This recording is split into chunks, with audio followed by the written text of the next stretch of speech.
मधुबन के बाबा, मधुबन के बाबा मुरली वाले, आपका क्या कहना, आपका क्या कहना। कौन बनेगा पद्मापति? 29 दिसंबर बाबा के साकार मुरली से सवाल है। बाबा हमें कौन सा दवाई देते हैं जिससे हम 21 जन्म के लिए पवित्र बनते हैं? बाबा हमें कौन सा दवाई देते हैं जिससे हम 21 जन्म के लिए पवित्र बन जाते हैं? इस सवाल का जवाब आप सभी बाबा के बच्चे कमेंट्स बॉक्स में अवश्य दें। ओम शांति। ओम शांति। आज 29 दिसंबर 2020 के मधुर वाक्य हैं। आज बाबा ने कहा, मीठे बच्चे, संगम युग पर तुम ब्राह्मण संप्रदाय बने हो। तुम्हें अब मृत्यु लोक के मनुष्य से अमर लोक का देवता बनना है। बाबा कहते, संगम युग पर तुम ब्राह्मण संप्रदाय बने हो। तुम्हें अब मृत्यु लोक के मनुष्य से अमर लोक का देवता बनना है। प्रश्न है, तुम बच्चे किस नॉलेज को समझने के कारण बेहद का संन्यास करते हो? उत्तर में बाबा कह रहे हैं, तुम्हें ड्रामा की यथार्थ नॉलेज है। तुम जानते हो, ड्रामा अनुसार अब इस सारे मृत्यु लोक को भस्मीभूत होना है। अभी यह दुनिया वर्थ नॉट अ पेनी बन गई है। हमें वर्थ पाउंड बनना है। इसमें जो कुछ होता है वह फिर हूबहू कल्प के बाद रिपीट होगा। इसलिए तुमने इस सारी दुनिया से बेहद का संन्यास किया है। बाबा कहते हैं, ड्रामा की पूरी नॉलेज है आप बच्चों को कि अब ये दुनिया भस्मीभूत होनी है, वर्थ नॉट अ पेनी बन गए हैं। अब हमें अपना मूल्य बढ़ाना है, वर्थ पाउंड बनना है, और जो कुछ भी है वही कल्प हूबहू रिपीट होगा। तो इसलिए इस नॉलेज के आधार से तुमने इस सारी दुनिया का संन्यास किया है। गीत है, आने वाले कल की तुम तकदीर हो। ओम शांति। बच्चों ने गीत की लाइन सुनी, आने वाला है अमरलोक। तो बाबा कहते ये है मृत्यु लोक। अमरलोक और मृत्यु लोक का यह है पुरुषोत्तम संगम युग। अब बाप पढ़ाते हैं संगम पर, आत्माओं को पढ़ाते हैं। इसलिए बच्चों को कहते हैं, आत्म अभिमानी हो बैठो। यह निश्चय करना है, हमको बेहद का बाप पढ़ाते हैं। हमारी एम ऑब्जेक्ट ये है, लक्ष्मी नारायण या मृत्यु लोक के मनुष्य से अमर लोक का देवता बनना। बाबा कहते ये हमारा लक्ष्य है। ठीक, ऐसी पढ़ाई तो कभी कानों से नहीं सुनी, ना किसी को कहते हुए देखा जो कहे बच्चों तुम आत्माभिमानी हो बैठो। बाबा कहते यह निश्चय करो कि बेहद का बाप हमें पढ़ाते हैं। बाबा कहते फिर मनुष्य पूछे कौन सा बाप? बाबा कहते बेहद का बाप निराकार शिव। अभी तुम समझते हो हम पुरुषोत्तम संगम युग पर हैं। अभी तुम ब्राह्मण संप्रदाय बने हो, फिर तुमको देवता बनना है।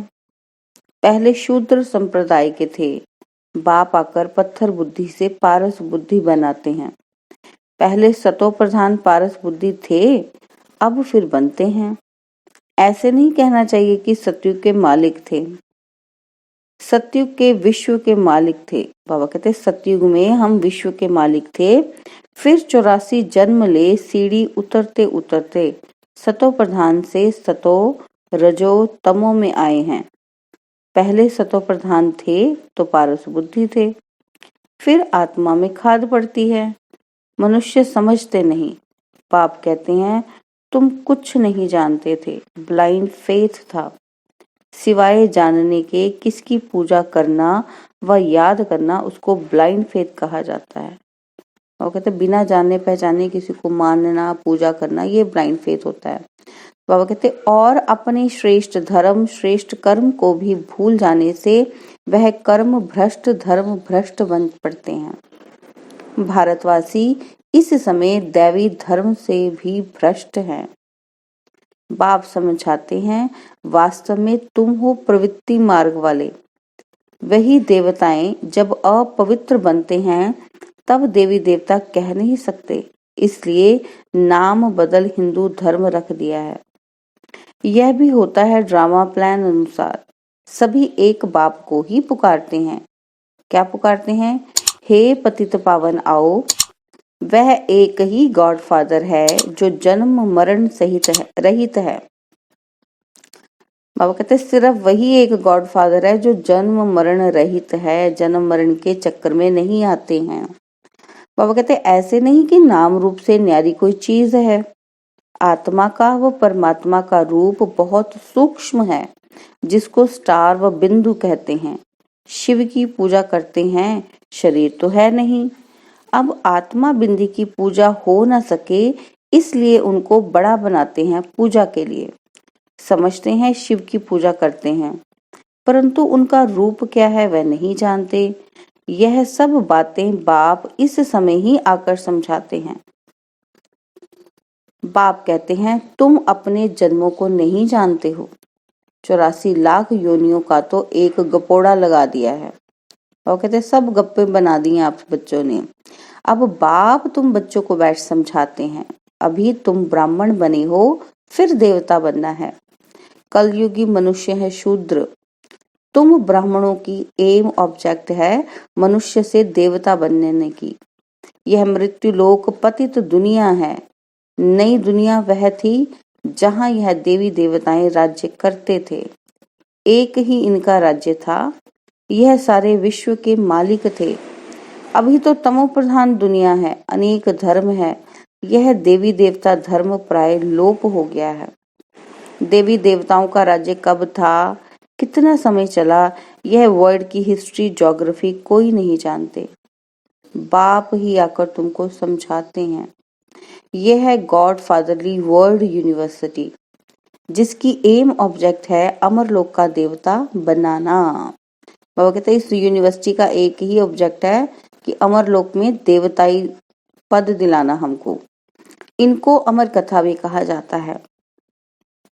तुम इस नॉलेज से देवता बन काल पर जीत पाते हो। वहां कभी काल खा नहीं सकता। मरने का वहां नाम नहीं। अभी तुम काल पर जीत पहन रहे हो ड्रामा के प्लान अनुसार। बाबा कहते वहां पर काल जीत नहीं पाता, मतलब कि वहां पर अकाले मृत्यु नहीं होती, वहां पर मरने का नाम नहीं, अर्थात कि वहां पर अकाले मृत्यु नहीं होने के कारण कोई दुख नहीं है। वहां पर जो आत्मा है वो उस शरीर में पूरा पार्ट अपना प्ले करके, जैसे सांप अपनी केंचुली छोड़ता है, ऐसे ही आत्मा बड़े आराम से बिना किसी दर्द तकलीफ के अपना शरीर बदलती है। तो बाबा कहते इसलिए वहां पर दुख से मरने का कोई नाम नहीं। बाबा कहते अभी तुम काल पर जीत पहन रहे हो ड्रामा के प्लान अनुसार। भारतवासी भी 5 वर्ष या 10 वर्ष का प्लान बनाते हैं ना। समझते हैं हम राम राज्य स्थापन कर रहे हैं। बेहद के बाप का भी प्लान है राम राज्य बनाने का। वह तो सब है मनुष्य। बाबा कहते मनुष्य तो राम राज्य स्थापन कर ना सके। राम राज्य कहा ही जाता है सत्ययुग को। इन बातों को कोई जानते नहीं है।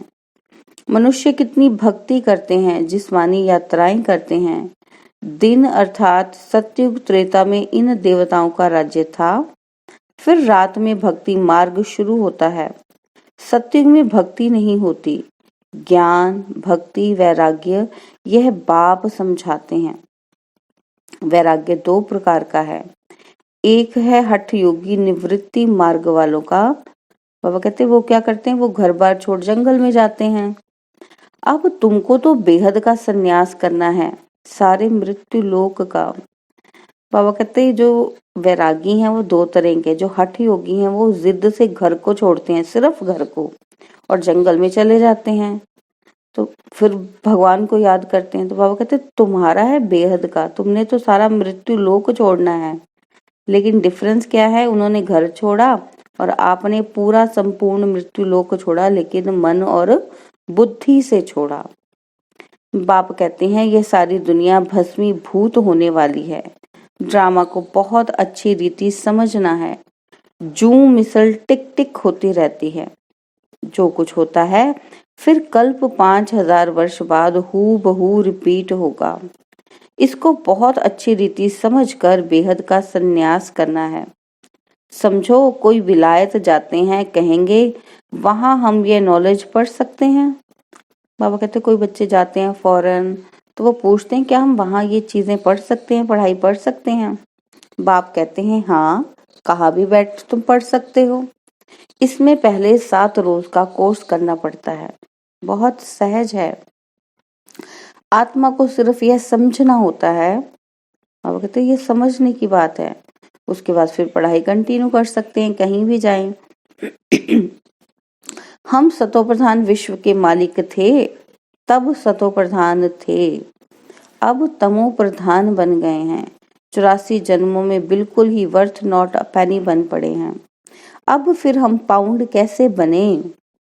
बाबा कहते हैं बच्चे पूछते हैं कि कैसे बने फिर। अब कलयुग है, फिर जरूर सतयुग होना है।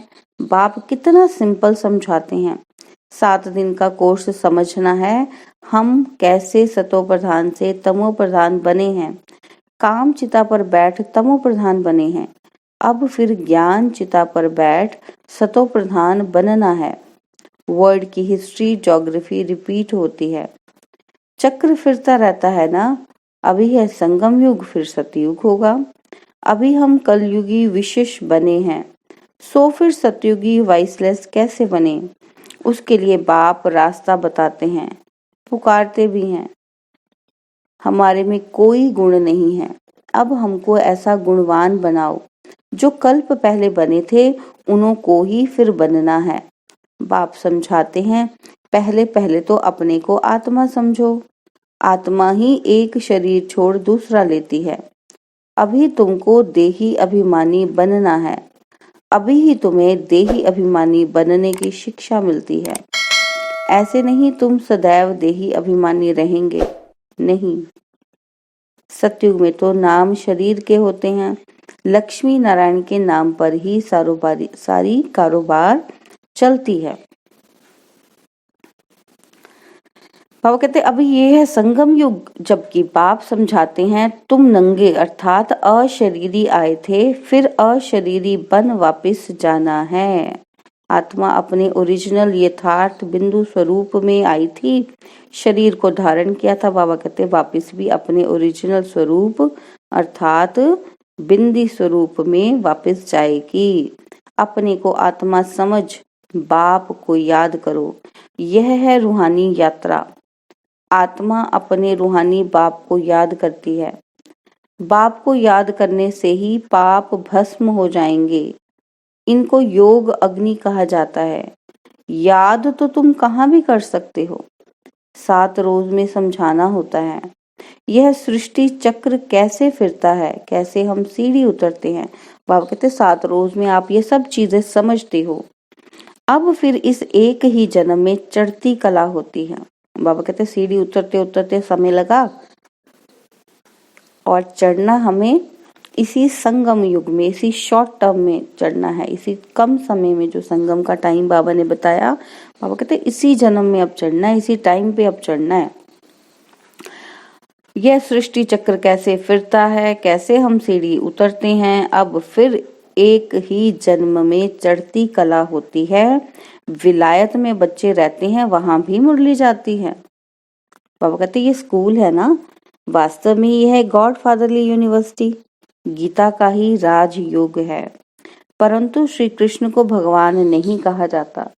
ब्रह्मा विष्णु शंकर को भी देवता कहा जाता है। अभी तुम पुरुषार्थ कर फिर 100 देवता बनते हो। बाबा कहते प्रजापिता ब्रह्मा भी जरूर यहाँ होगा ना। प्रजापिता तो मनुष्य है ना, प्रजा जरूर यहाँ ही रची जाती है।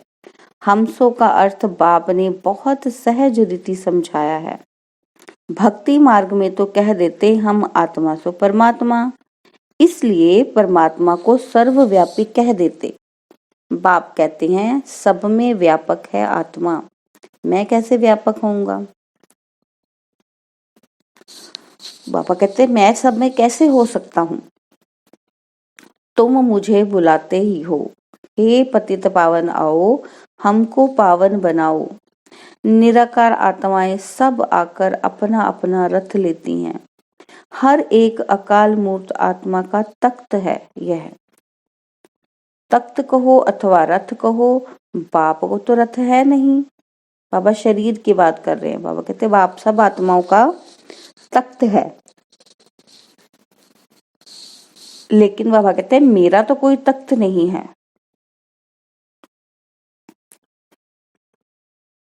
बाप को तो रथ है नहीं, वह निराकार ही गाया जाता है। ना सूक्ष्म शरीर है ना स्थूल शरीर है।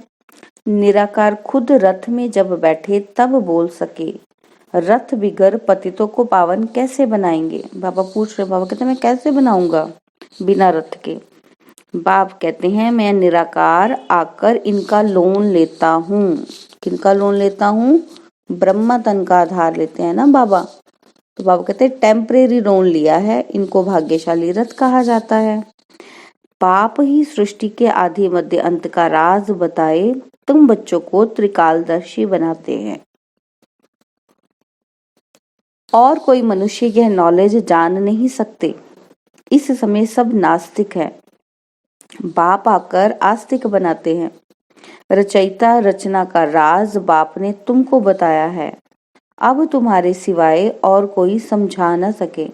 बाबा कहते मैंने सब कुछ आपको बता दिया है, अब आप ही दूसरों को बता सकते हो, और नहीं बता सकते क्योंकि औरों को पता ही नहीं। बाबा कहते तुम ही इस ज्ञान से फिर ये इतना ऊंच पद पाते हो। यह ज्ञान सिर्फ अभी ही तुम ब्राह्मणों को मिलता है। बाबा कहते आप बच्चों को भी अभी मिलता है, संगम पर ही मिलता है। बाप संगम पर ही आकर यह ज्ञान देते हैं। सदगति देने वाला एक बाप ही है, मनुष्य मनुष्यों को सदगति दे न सके। बाबा कहते सदगति सिर्फ एक परमपिता परमात्मा ही दे सकता है, और कोई भी सदगति नहीं दे सकता। बाबा कहते वह सब गुरु हैं भक्ति मार्ग के, सतगुरु एक ही है, उनको कहा जाता है वाह सतगुरु वाह। इनको पाठशाला भी कहा जाता है, एम ऑब्जेक्ट नर से नारायण बनने की है। वह सब है भक्ति मार्ग की कथाएं, गीता से भी कोई प्राप्ति नहीं होती। बाप कहते हैं मैं तुम बच्चों को सम्मुख आकर पढ़ाता हूँ, जिससे तुम यह पद पाते हो। इसमें मुख्य है पवित्र बनने की बात, बाप की याद में रहना है। इसी में ही माया विघ्न डालती है। तुम बाप को याद करते हो अपना वर्षा पाने के लिए। यह नॉलेज सब बच्चों के पास जाती है। कभी भी मुरली मिस ना हो। मुरली मिस हुई गोया एब्सेंट पड़ जाती है। मुरली से कहाँ भी बैठे रिफ्रेश होते रहेंगे। श्रीमत पर चलना पड़े। बाहर में जाते हैं तो बाप समझाते हैं पवित्र जरूर बनना है, वैष्णव होकर रहना है। बाबा कहते वैष्णव भी दो प्रकार के होते हैं, वैष्णव और वल्लभाचारी भी होते हैं, परंतु विकार में जाते हैं। पवित्र तो है नहीं, तुम पवित्र वन विष्णु वंशी बनते हो, वहां तुम वैष्णव रहेंगे, विकार में नहीं जाएंगे। वह है अमरलोक, यह है मृत्युलोक। बाबा कहते यहाँ विकार में जाते हैं। अभी तुम विष्णुपुरी में जाते हो, वहां विकार होता नहीं। वह है वाइसलेस वर्ड। योग बल से तुम विश्व की बादशाही लेते हो। वह दोनों आपस में लड़ते हैं, माखन बीच में तुमको मिलता है। तुम अपनी राजधानी स्थापन कर रहे हो, सभी को यही पैगाम देना है। बाबा कहते सबको यही बताना है। छोटे बच्चों का भी हक है। शिव बाबा के बच्चे हैं ना, हम कई बार कहते हैं ना तुम छोटे हो अभी, तुम्हें क्या जरूरत है, जब बड़े हो जाओगे तब सुनना। बाबा कहते नहीं, सबका हक है, क्योंकि आत्मा तो सब जानती है। बाबा कहते और सब शिव बाबा के बच्चे हैं तो सबको हक है, सबको कहना है। क्या कहना है? अपने को आत्मा समझो। माँ बाप में ज्ञान होगा तो बच्चों को भी सिखाएंगे। क्या सिखाएंगे? शिव बाबा को याद करो, सिवाय शिव बाबा के दूसरा न कोई। एक की याद से ही तमो प्रधान से सतो प्रधान बन जाएंगे। इसमें पढ़ाई बहुत अच्छी चाहिए। विलायत में रहते भी तुम पढ़ सकते हो। इसमें किताब आदि कुछ भी नहीं चाहिए। कहाँ भी बैठे तुम पढ़ सकते हो, बुद्धि से याद कर सकते हो। यह पढ़ाई इतनी सहज है। योग अथवा याद से बल मिलता है। तुम अभी विश्व का मालिक बन रहे हो। बाप राजयोग सिखाकर पावन बनाते हैं। वह है हठ योग, यह है राजयोग। इसमें परहेज बहुत अच्छी रीति चाहिए। इन लक्ष्मी नारायण जैसा सर्वगुण संपन्न बनना है ना, खान पान की भी परहेज चाहिए। और दूसरी बात, बाप को याद करना है। तो बाबा कहते तो जन्म जन्मांतर के पाप कट जाएंगे। बाबा कहते मुझे याद करोगे तो आपके जन्म जन्मांतर के पाप कट जाएंगे। इसको कहा जाता है सहज राजयोग। राजाई प्राप्त करने के लिए अगर राजाई ना ली तो गरीब बन जाएंगे। श्रीमत पर पूरा चलने से श्रेष्ठ बनेंगे। भ्रष्ट से श्रेष्ठ बनना है, उसके लिए बाप को याद करना है। कल्प पहले भी तुमने यह ज्ञान लिया था जो फिर अब लेते हो। सतयुग में और कोई राज्य नहीं था, उसको कहा जाता है सुखधाम। बाबा कहते अब यह है दुखधाम, और यहाँ से हम आत्माएं आई हैं, वे है शांति धाम। बाबा कहते ये क्या है दुखधाम, और जाना कहाँ है हमको सुखधाम। बाबा सुखधाम हमारे लिए तैयार कर रहा है। तो बाबा कहते आप आत्माएं आई कहाँ से हो, ये शांति धाम से आई हैं। तो बाबा कहते शिव बाबा को वंडर लगता है दुनिया में मनुष्य क्या क्या करते हैं। बच्चे कम पैदा हों उसके लिए भी कितना माथा मारते रहते हैं। समझते नहीं यह तो बाप का ही काम है। बाप झट एक धर्म की स्थापना कर बाकी सब अनेक धर्मों का विनाश करा देते हैं एक धक से। वो लोग कितनी दवाइयां आदि निकालते हैं पैदाइश कम करने के लिए। बाप के पास तो एक ही दवाई है, एक धर्म की स्थापना होनी है। वह समय आएगा सब कहेंगे यह तो पवित्र बन रहे हैं, फिर दवाई आदि की भी क्या दरकार है। तुमको बाबा ने ऐसी दवाई दी है मन मना भव की, जिससे तुम 21 जन्मों के लिए पवित्र बन जाते हो। तो बाबा कहते मैंने ही ऐसी दवाई बनाई है। कौन सी? मन मना भव की। बाबा कहते जिससे क्या होता है कि तुम 21 जन्मों के लिए पवित्र बनते हो। अच्छा, मीठे मीठे सिखिलदे बच्चों प्रति माता पिता बाप दादा का याद प्यार और गुड मॉर्निंग। रूहानी बाप की रूहानी बच्चों को नमस्ते। हम रूहानी बच्चों की रूहानी बाप दादाजी को दिलवा जान सिकवा प्रेम से नमस्ते। ओम शांति। प्यारे बाबा, मीठे बाबा, मेरे बाबा, शुक्रिया बाबा, शुक्रिया बाबा, शुक्रिया बाबा। धारणा के लिए मुख्य सार है। पहला पॉइंट, पवित्र बनकर पक्का वैष्णव बनना है। खान पान की भी पूरी परहेज करनी है। श्रेष्ठ बनने के लिए श्रीमत पर जरूर चलना है। और दूसरा, बाबा कहते मुरली से स्वयं को रिफ्रेश करना है। कहाँ भी रहते सतो प्रधान बनने का पुरुषार्थ करना है। मुरली एक दिन भी मिस नहीं करनी है। और आज का वरदान, जुदाई को सदा काल के लिए विदाई देने वाले स्नेही स्वरूप भव। बाबा कहते जो स्नेही को पसंद है वही स्नेह करने वाले को पसंद हो, यही स्नेह का स्वरूप है। चलना, खाना, पीना, रहना बाबा कहते स्नेही के दिल पसंद हो। इसलिए जो भी संकल्प व कर्म करो तो पहले सोचो कि ये स्नेही बाप के दिल पसंद हैं। ऐसे सच्चे स्नेही बनो तो निरंतर योगी, सहज योगी बन जाएंगे। यदि स्नेही स्वरूप को समान स्वरूप में परिवर्तन कर दो तो अमर भव का वरदान मिल जाएगा और जुदाई को सदा काल के लिए विदाई मिल जाएगी। तो आज का स्लोगन है, स्वभाव इजी, और पुरुषार्थ अटेंशन वाला बनाओ। बाबा ने क्या कहा? स्वभाव इजी और पुरुषार्थ अटेंशन वाला बनाओ। ओम शांति।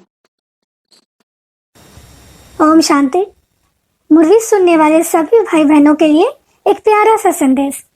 सामने दिख रहे रेड सब्सक्राइब बटन को सिर्फ एक बार क्लिक अवश्य करें और फैमिली या फ्रेंड में इसे जरूर शेयर करें और बेल आइकन को ऑल पर करें ताकि इस चैनल के माध्यम से कोई भी परमात्मा संदेश आप तक सबसे पहले पहुंचे। ओम शांति।